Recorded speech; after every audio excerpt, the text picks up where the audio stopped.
10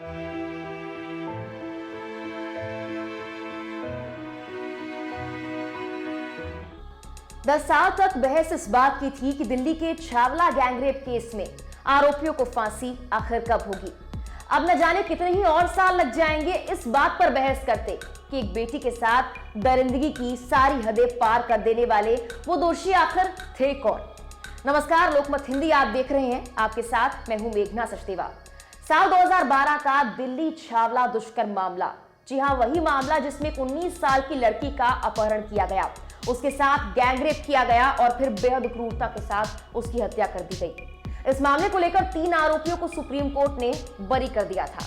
बता दें कि दिल्ली की निचली अदालत और दिल्ली हाई कोर्ट ने इस मामले के दौरान लड़की को अनामिका कहा था, यानी कि अनामिका गैंगरेप केस। दोनों ही अदालत ने दोषियों को मौत की सजा देने का आदेश भी दिया था और इसी फैसले को पलटते हुए इन 3 आरोपियों को सुप्रीम कोर्ट ने बरी कर दिया था।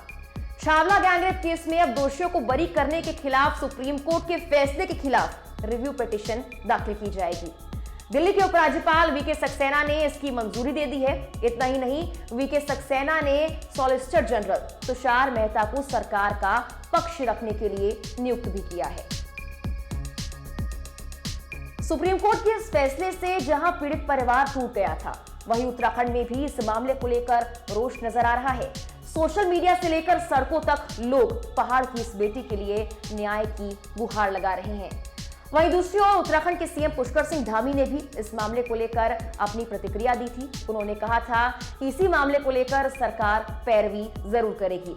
अनामिका मामले को देख रही वकील और केंद्रीय मंत्री से मुलाकात कर पुष्कर सिंह धामी ने इस बात की तस्दीक की थी कि इस लड़की को इंसाफ जरूर मिलेगा। हमारी प्रदेश की बेटी को हम न्याय दिलाने का संभव प्रयास करेंगे।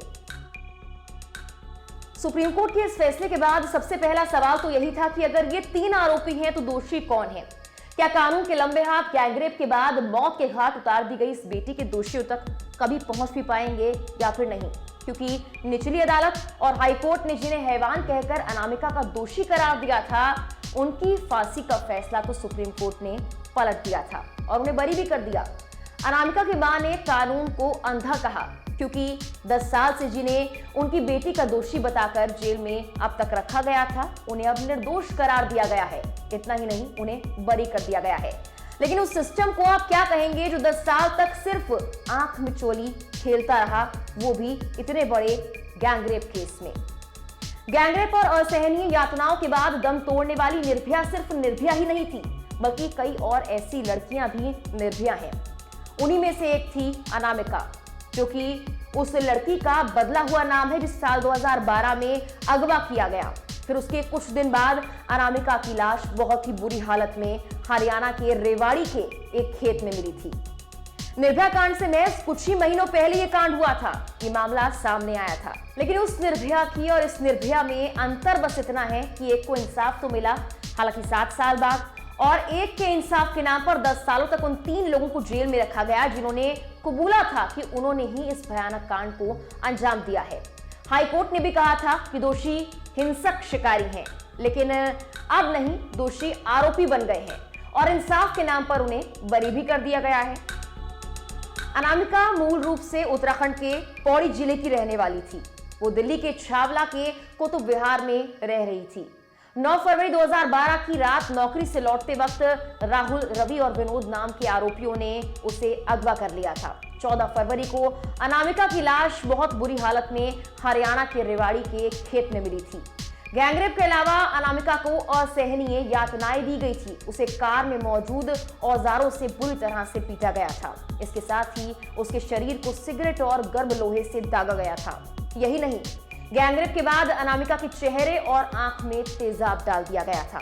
2012 में युवती के साथ बलात्कार और हत्या के दोषी पाए जाने के बाद इन 3 आरोपियों को, जिन्हें दोषी कहा गया था, मौत की सजा दी गई थी। फरवरी 2014 में दिल्ली की एक अदालत ने 3 लोगों को दोषी ठहरा दिया था। उन्हें मौत की सजा भी सुनाई गई। 26 अगस्त 2014 को ही दिल्ली उच्च न्यायालय ने मौत की सजा की पुष्टि करते हुए कहा था ये सड़कों पर घूम रहे थे और शिकार की तलाश में थे। वहीं दिल्ली की द्वारका अदालत ने रेप और हत्या के दोषी ठहराए जाने के बाद तीनों की मौत की सजा का ऐलान किया था।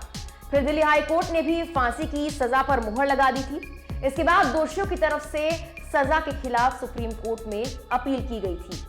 उस वक्त मामले पर दिल्ली पुलिस ने मौत की सजा कम करने की अर्जी का विरोध भी किया था। पुलिस की तरफ से पेश हुई एएसडी ऐश्वर्या भाटी ने कहा था कि अपराध सिर्फ पीड़िता के साथ नहीं बल्कि पूरे समाज के साथ हुआ है।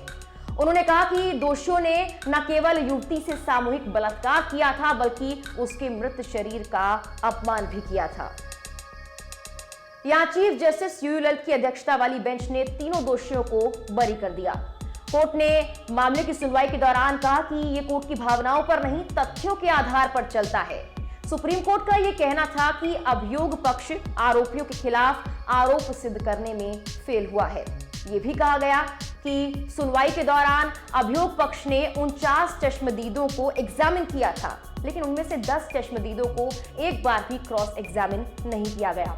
कोर्ट ने इस बात पर भी जोर दिया था कि जांच के दौरान एएसआई के द्वारा मृतक के शरीर के जो बाल मिले थे वो काफी संदिग्ध हैं।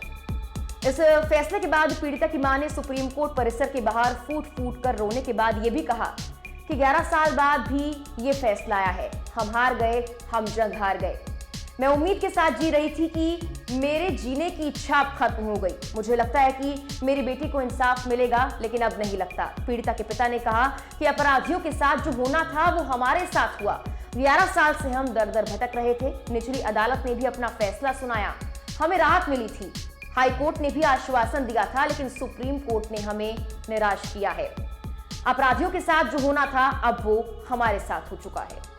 बता दें कि इस मामले में एमिकस क्यूरी बनाई गई थी। वरिष्ठ वकील सोनिया माथुर ने जजों से अनुरोध भी किया था कि वो इन दोषियों में सुधार आने की संभावना पर विचार भी करें। उन्होंने कहा था कि दोषियों में से एक यानी कि विनोद बौद्धिक क्षमता से पीड़ित है और वो ठीक ढंग से सोच विचार नहीं कर पाता है।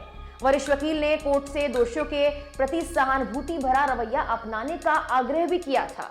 जानकारी के लिए आपको ये बता दें कि लड़की के अपहरण के वक्त चश्मदीदों के बयान के आधार पर पुलिस ने लाल इंडिका गाड़ी की तलाश की थी। कुछ दिनों बाद उसी गाड़ी में घूमता हुआ राहुल पुलिस के हाथ लग गया था।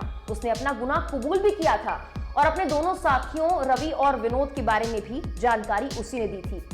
तीनों की निशानदेही पर पीड़िता की लाश बरामद हुई थी। डीएनए रिपोर्ट और दूसरे तमाम सबूतों को इकट्ठा कर निचली अदालत में तीनों के खिलाफ केस निर्विवाद तरीके से साबित भी हुआ।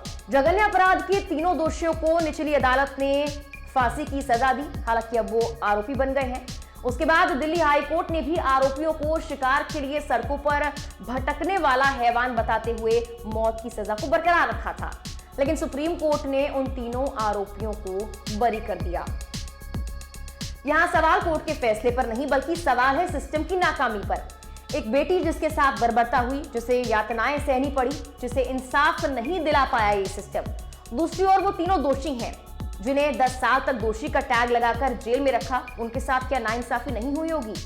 उसके बाद असली दोषी कौन है ये जानना और उन्हें खुलेआम घूमने की आजादी देकर न जाने कितनी ही और बेटियों को हर दिन रात असुरक्षित महसूस कराना। अगर ये 3 दोषी नहीं हैं तो आखिर फिर अनामिका मामले का दोषी कौन है? फिलहाल के लिए इस वीडियो में इतना ही। तमाम देश दुनिया की खबरों के लिए आप लोकमत हिंदी को सब्सक्राइब जरूर कीजिए।